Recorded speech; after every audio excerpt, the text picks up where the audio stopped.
The production of this program is made possible thanks to the support of the following and viewers like you. There were just shy of 49,000 job interviews conducted in January 2025 in Canada.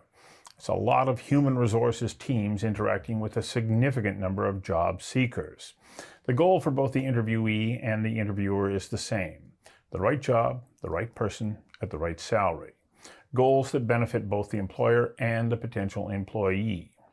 It's complicated, says Michele Matthews of the Chartered Professionals in Human Resources of BC and Yukon. Those complications include recruitment, retention, dealing with skills shortages, workplace flexibility, well-being and mental health, DEI, and of course now AI. Hiring is one of the most critical factors in an organization's success. The right employees drive innovation, productivity, and culture. Well, poor hiring decisions can lead to inefficiency, disengagement, and high turnover. I invited Michele Matthews to join me for a conversation that matters about the complex world of recruitment, hiring, and retention. Michele, welcome. Thank you. It really is complex, isn't it? It is an art and a science, but it really is complex. Where do we start? Do we start on the science side or do we start on the art side? I think that it is definitely the science side as it relates to looking at knowledge, skills, and experience. The art is going to come in terms of the right fit. And fit is everything. Fit for the candidate, fit for the department, fit for the organization. And it's a two-way street. So I think it's always really important when recruiting that you lay the foundation for the candidate, that they're interviewing the company just as much as the company is interviewing them. I think a lot of interviewees, especially if they're earlier on in their career, don't realize that they do have that opportunity to say, right, well, tell me more about your company and what you're looking for from me. Which is fundamental. It has to be a two-way street. And I usually set the stage for that during a recruitment process, that ensuring that people know that you are here to interview me just as much as I am here to interview you. And when you get that synergy, then you've got the science taken care of as it relates to the knowledge, skills, and experience piece, and then you can blend in the art of trying to get the right fit. Well, can we take a look at this through the lens of you're in that position where you go, okay, my organization has told me in HR, we need to recruit, let's say, 3 or 4 people within this particular area of the company. What's the process that you go through before you ever even put the word out to the world out there that you're looking for talent?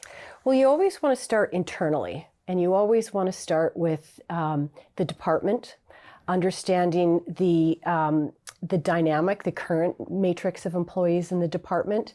You want to look at who's really succeeding in that particular area. You want to look at the leadership in that particular area and really have a firm understanding of what's working, what's not, what are the gaps, and getting people involved in that process.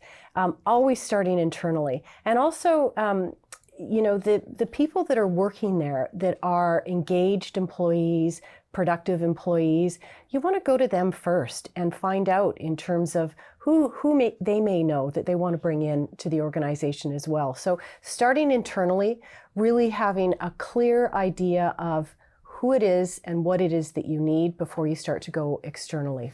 As you're saying that, I can't help but think that of course you want to do that because those are the people who are going to be working with that new recruit. And if it's not a fit for them, well, then it could very easily be moving you in a direction that is counterproductive to what you were hoping to achieve. Right. Well, and I think that, whenever somebody new starts a team, it's a brand new team. So there is an already established ecosystem that whoever comes in is going to everybody's going to have to basically adjust to new norms.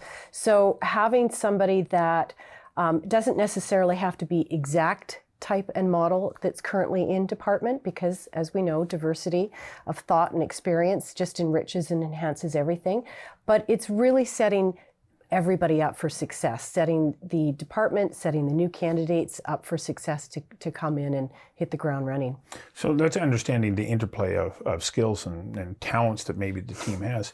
But how important is it also to understand the culture of that team? Because every team has its own dynamic. It's fundamental. So you've got the department of, the culture of the organization, and you're absolutely right. There's the subset in terms of how do people connect? How does the manager lead? Because every manager will have an imprint on that department. And so there's cultural fits for the organization, there's manager fit, there's department fit. So it really is a combination of looking at all of those factors, not looking at just one in isolation. If you can look at the trifecta, everybody has a better chance of success. It's quite a bit of work. And that's before you even start to reach out to the world and say, how'd you like to come and join us? It's not work if you're constantly connecting with people. If you've got your finger on the pulse, if HR is connecting and advising and working collaboratively with these people on a regular basis, it shouldn't necessarily be a lot of work. Now, I say that in that the organization that I work with is a bit smaller, so it gives you a little bit more flexibility. Larger organizations have more complexity to that, but making sure that you always have those connections and really approach things through the lens of collaboration, I think is fundamental. The production of this program is made possible thanks to the support of the following and viewers like you. Okay, maybe saying it's a lot of work might not be the right way to frame it, but you have to set aside the right amount of time to be able to make sure that you go through those steps. Yeah. What happens when you go somebody goes, I need help stat, like now. How do you then make sure that you're accommodating the process that we just talked about, but also then meeting the need so that you can keep up with the production demands within the organization?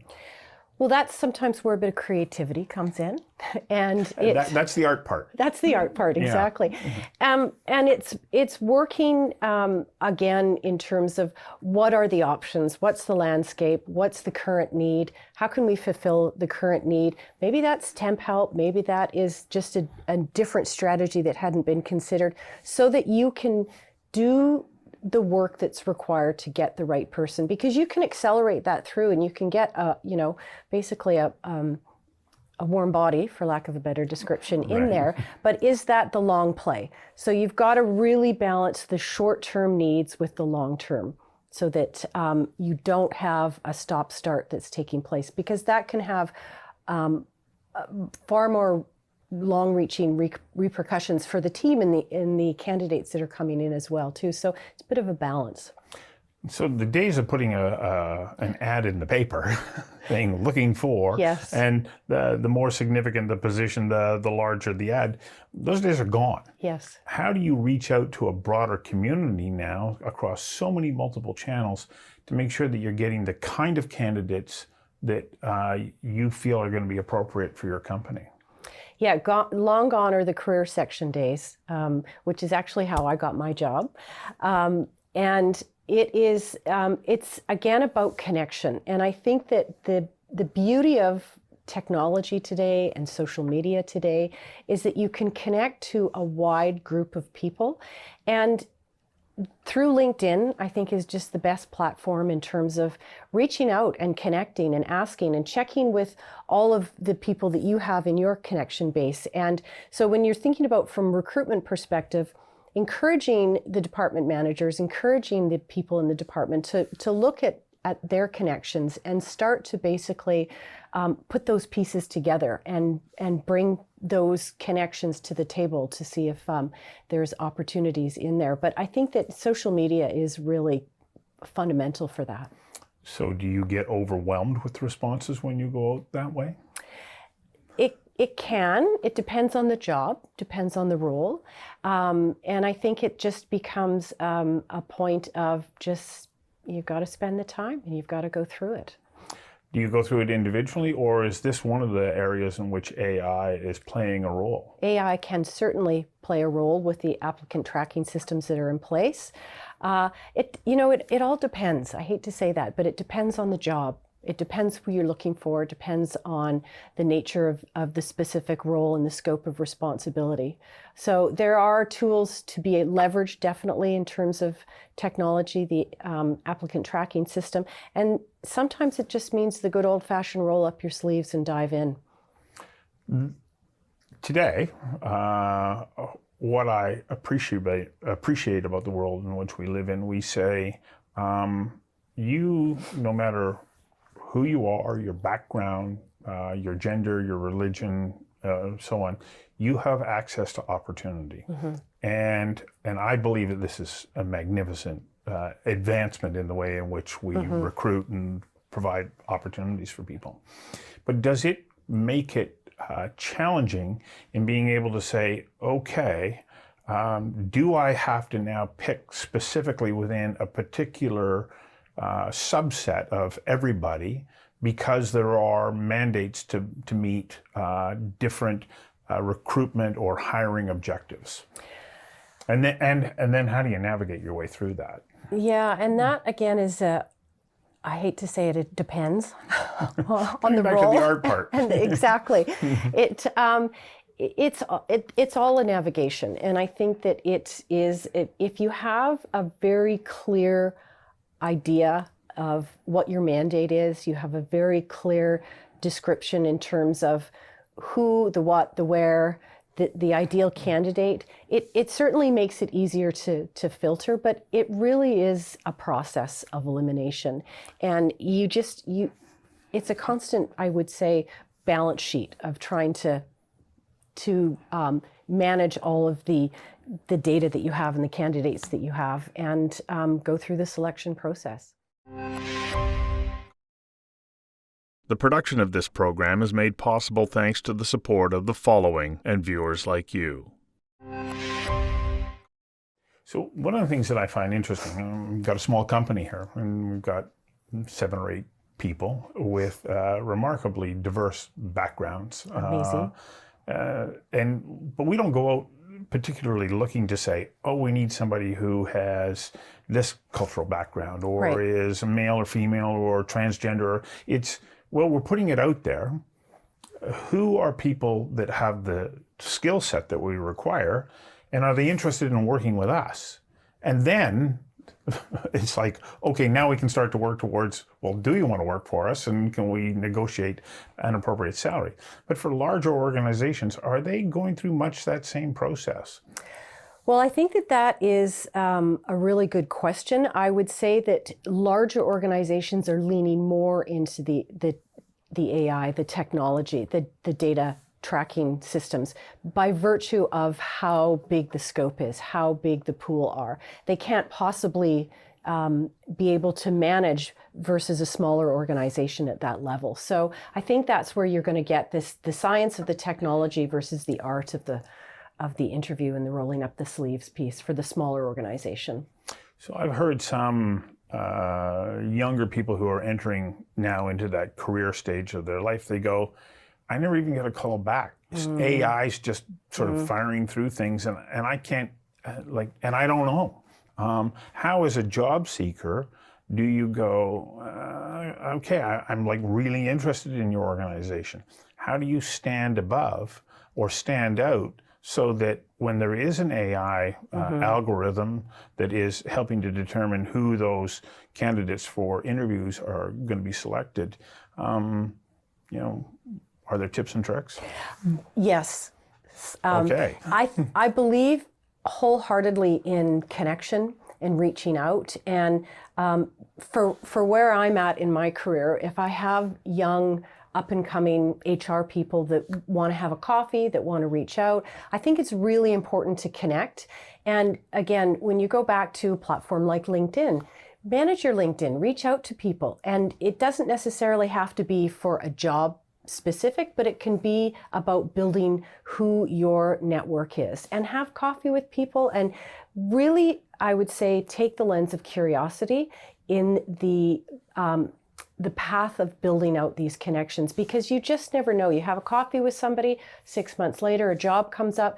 You may be able to circumvent the whole process by actually having a foot in the door. So don't hesitate to reach out to people.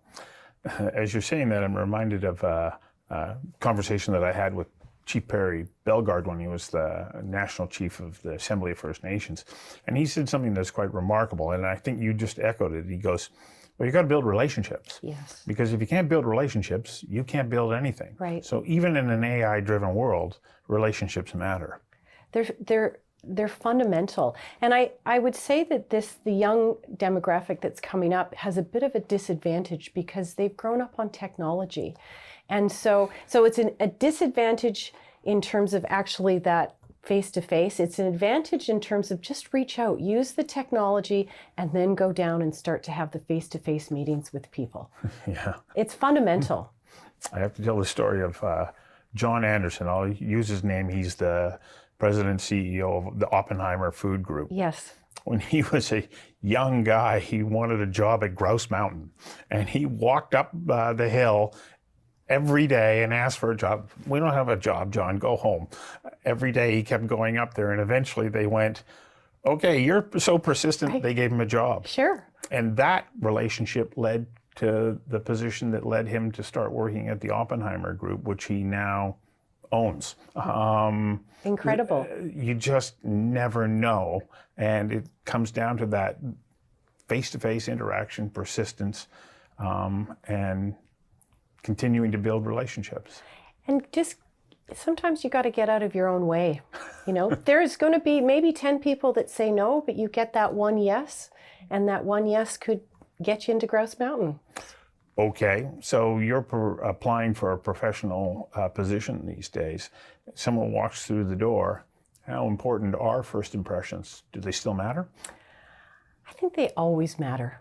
I think that it's, but it's not about just the first impression. It's about the second and the third in terms of the connection and how well can you connect and how curious are you. And I think all of that helps. And the more you can do that in advance of coming in for an interview, the more experienced you can be at meeting people that you don't know and having conversations.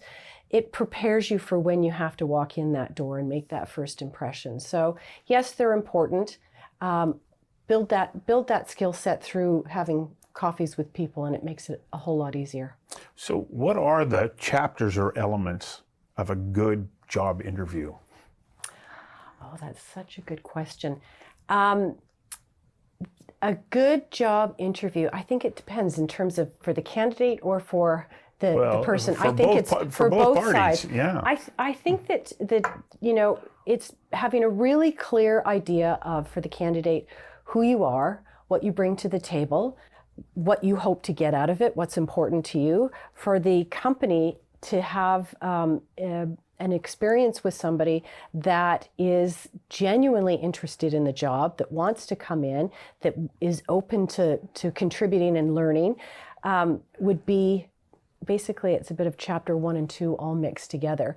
And then I think it becomes a point of, again, as I said at the beginning, it becomes a point of both candidates interviewing each other. And Right. when you can get those synergies going, you know you have a really good shot at having success.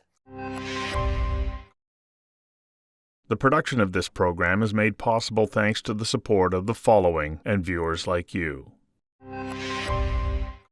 I used to think about the job interview process as, okay, you're going to tell me a little bit about you, the company. I'm going to tell you a little bit about me. You're going to tell me what you want. I'm going to tell you what I can give. And then we start to get into Right. the kind of the nitty gritty of it.